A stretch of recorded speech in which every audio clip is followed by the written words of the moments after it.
నా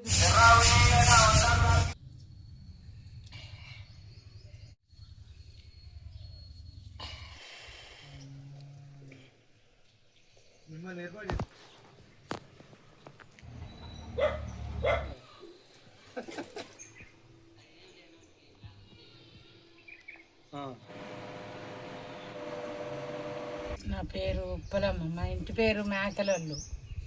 మా భర్త పేరు వెంకటయ్య. మాకు ఏం లేకుండా అయిపోయింది. 2 కొడుకులు, 1 బిడ్డ. వాళ్ళ పెళ్లి చేసిన కానీ ఈయన అది వరకు వచ్చింది కానీ జర నడిచిండు.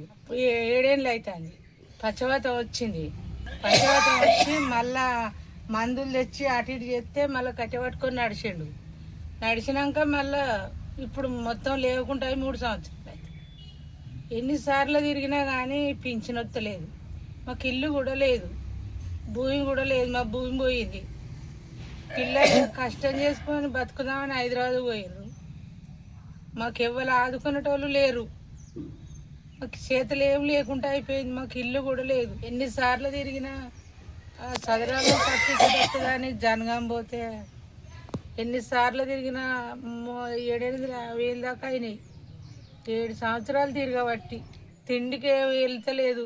నాకు నడుము నొప్పి, నాకు కూడా పని చేసే సాధన అయితే లేదు. నాకు నెలకు 4 వేలు దాకా వస్తుంది ఆ ఖర్చు. ఆయనకు 2 వేలు వస్తుంది.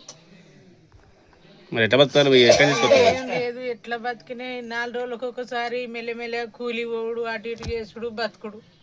ఇక నా బిడ్డే ఇంతో అంతో సాయం అవుతుంది.